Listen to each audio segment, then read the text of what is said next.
Too much pressure is blocking your creativity. Dapat moderate lang.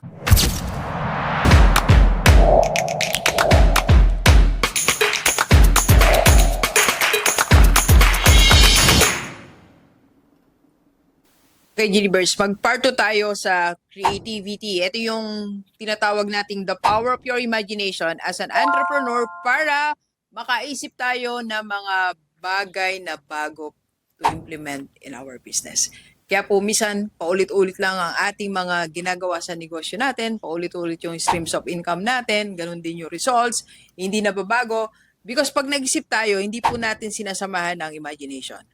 Okay? So, dapat creative tayo, taasan natin yung level ng imagination natin. Sa bawat gagawin natin, mataas ang level of imagination. Kumbaga, bago mo ilabas ang isang produkto, sinamahan mo ng malawak na imagination. Alam nyo sa Rockstar Seminar and Coaching, like ngayon, meron kaming masterclass sa AIM Conference Center for School Owners.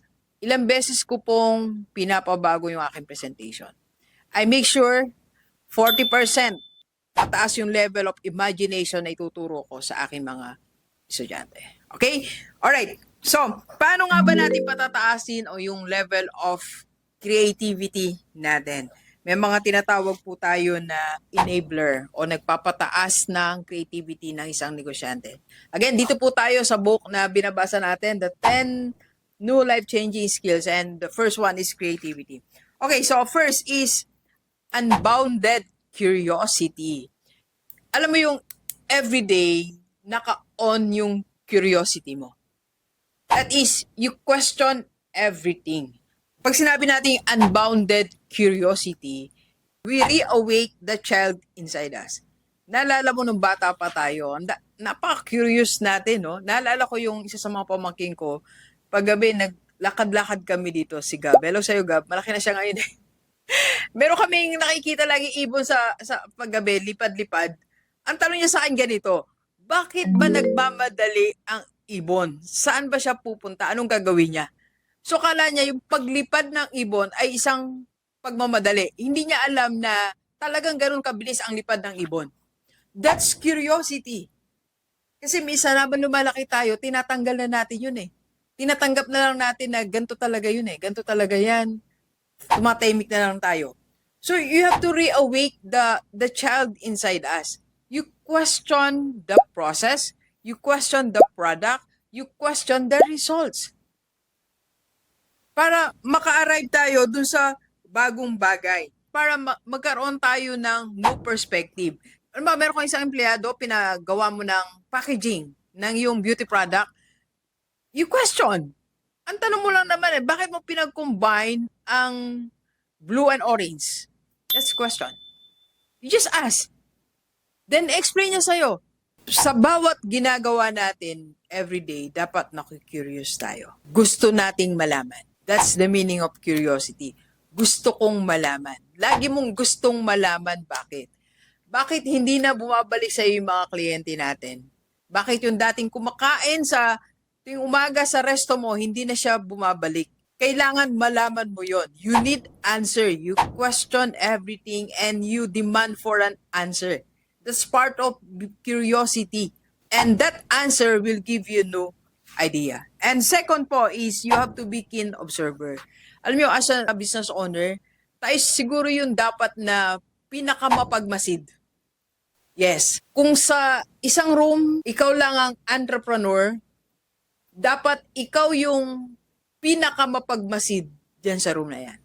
You have to be keen observer. So what will happen ba kung keen observer tayo? So first, paano natin siya gagawin?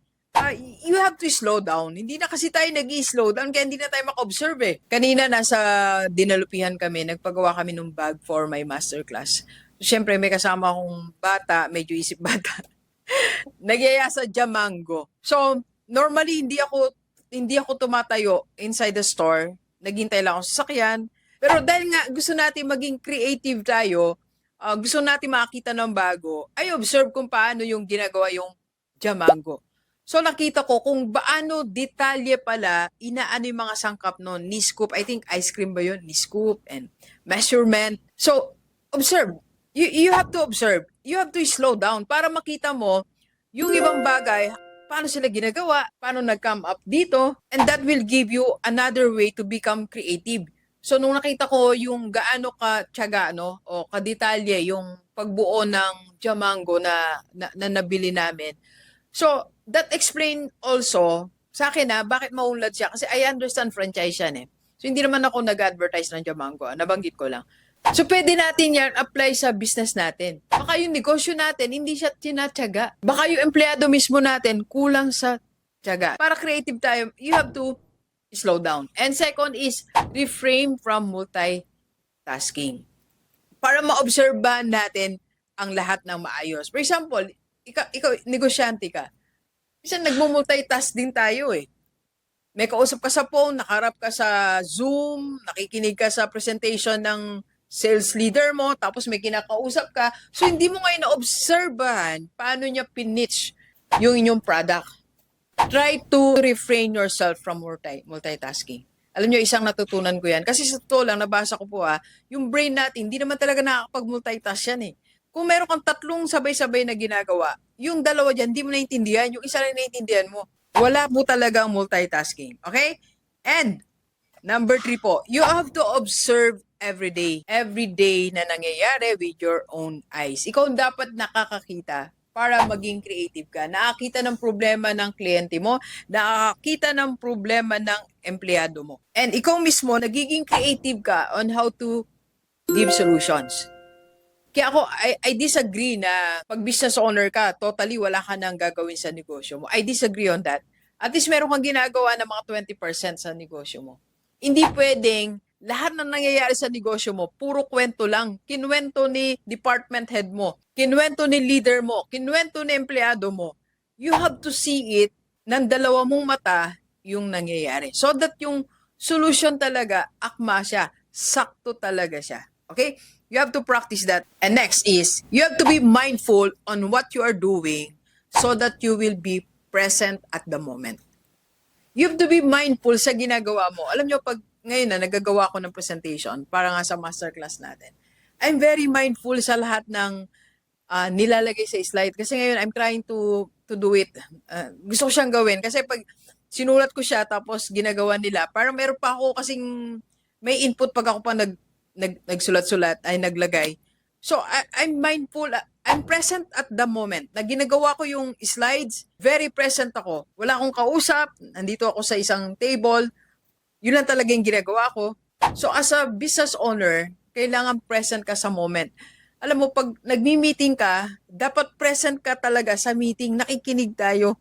Pag may kausap kang client, dapat present ka sa moment na yon. So, you have to be present and mindful sa lahat ng ginagawa natin. Because from there, nakakaisip tayo ng new things na pwedeng gawin sa negosyo natin. And that's creativity. Alright? And number 3 po. So, first is unbounded curiosity. Second, you have to be keen observer. And number 3, dapat meron tayong no time. Ano ba yung sinasabi na no time? Ito yung pamisa-misan, sasabihin mo sa team mo, sasabihin mo sa family mo, to other people, wala akong time. Kasi, maglalaan ka ng time for yourself. Kaya no time every Saturday, for example, yung Saturday mo, wala kang time sa meeting, wala kang time sa engagement, ang Saturday mo is alone time. Dapat may time din tayo sarili natin. May time na naglalakad ka lang, may time na nagsusulat ka lang, may time na nagkakape ka lang, at doon nangyayari lahat ng mga ideas na magaganda. Napansin mo ba, pag naglalakad ka, doon mo naisip na, ay meron palang ganito. Ay maganda tong gawin. Pag casual lang na naglalakad ka lang na ipagkwentuhan, may binati ka, mamaya may naisip ka ng isang bagay. So, kailangan meron tayong no time. Okay? And next is, dapat meron tayong positive environment.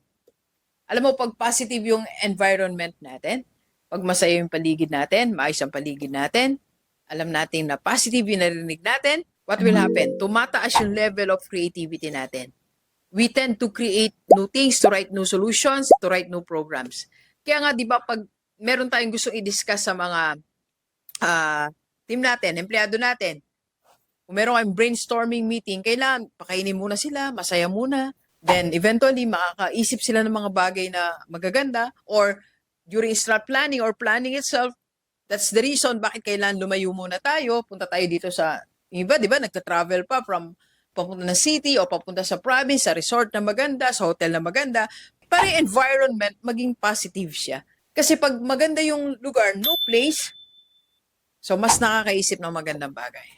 And next po is modest constraint. Ito yung mga may konting pressure para maging creative tayo. Pag sobrang pressure ka na, nabablock na yung creativity. For example, meron kayong event and 2 days na lang. So, hindi pa kayo ready. Hindi lalabas creativity nyo kasi na-block na, napo-pressure na. Too much pressure. Sa kaya hindi maganda yung sobrang late kayo nagpi-prepare for your main event, for your big event. Ngayon, napo-pressure kayo mag-isip ng design, napo-pressure kayo mag-isip ng magandang flow of program. Hindi na mangyayari. Too much pressure is blocking your creativity. Dapat moderate lang. Alright? And last, healthy body. Kailangan healthy tayo. You cannot be creative ng kulang tayo sa tulog, kulang tayo sa sustansya, may karamdaman tayo. Napakalaga as a business owner, healthy tayo. Priority dapat natin yan. Okay? Alright, Gilibers, so that's how you become creative para makabuo tayo o makapagplano tayo ng new things, especially new stream of income para sa business natin this 2026. Let's go, let's go. Kape po tayo. Kape po.